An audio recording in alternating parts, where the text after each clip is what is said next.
Joshua Gibson here with Clintonville Barbell. Today we will discuss the snatch pulling mechanics and 3 exercise variations to teach, reinforce, and reward proper movement. To quickly clarify a few concepts, the goal of the snatch is to move as much weight as possible from the floor to overhead in one movement. Now, there's a lot more that goes into doing that correctly, so we will operate under the IWF's rules and regulations. If you have any questions, simply reference their rule book.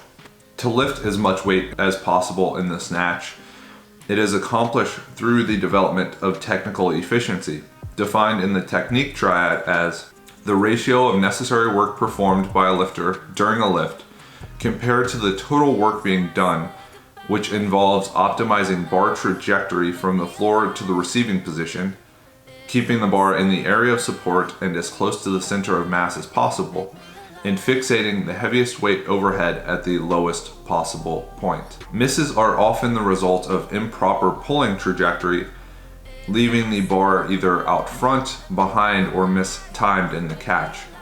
That, or not getting the bar high enough and simply being unable to receive and subsequently recover the lift. The exercises covered here will improve different aspects of the pull, and those exercises include 3 position snatches, hip snatches, and tempo snatches.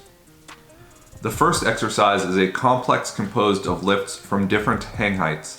This can include lifts from the hip, mid-thigh, above the knee, below the knee, floating, or from the floor, with any combination of those positions. This can include a forward or backward chaining from the bottom up or from the top down, but the key is to include a rationale behind your selection of the positions and the sequencing of the movements. Normally, starting from the top down will allow more weight to be lifted in the complex because it reduces the difficulty of lifting a weight in what is normally a weaker position. A complex working from the bottom up will require the athlete to execute the more difficult positions under fatigue, which will be useful for technical development. A common error is simply getting behind the bar at any given position. This is just a common problem generally.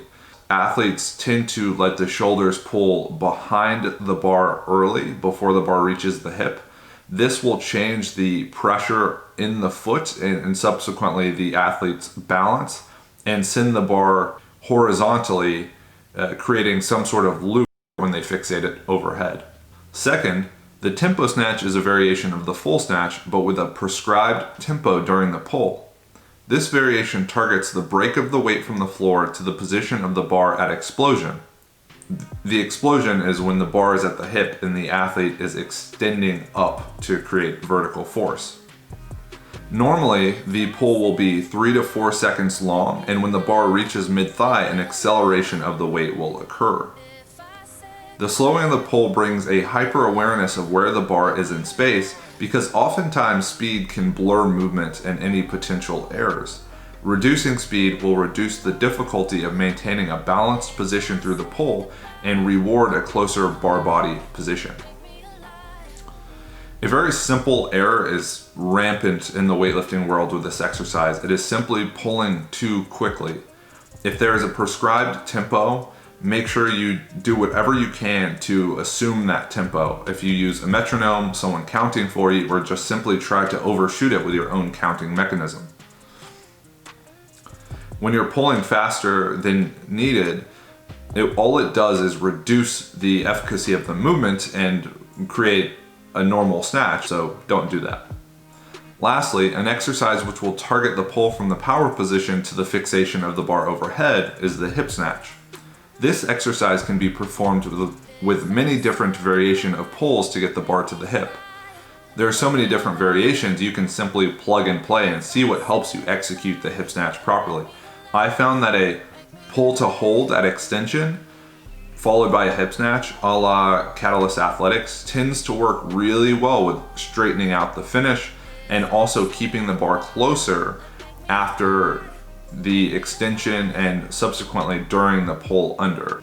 The lift starts when the athlete is standing tall with the bar in the crease of the hips. They will, with or without a counter movement, execute the movement, dipping into the power position and then extending, pulling, and catching the weight.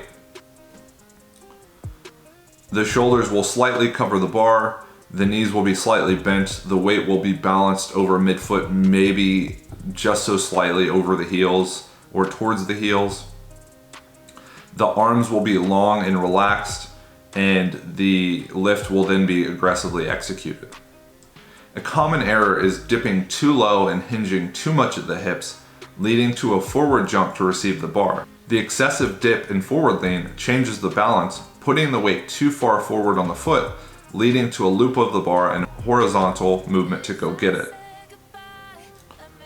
These exercises can be utilized within a weightlifting program in many different ways. I would initially start with lower weights, 65 to 75%, working with multiple reps, noting the changes in the athlete's technique. Once the athlete is familiar with the movement and performing it correctly, the weights can be pushed. These movements can be included frequently within a microcycle, repeated over a string of mesocycles until the desired effect has been achieved or the specific movement has simply become stale. Hopefully this video helps. If you have any questions or comments, leave them down below, and until next time, peace.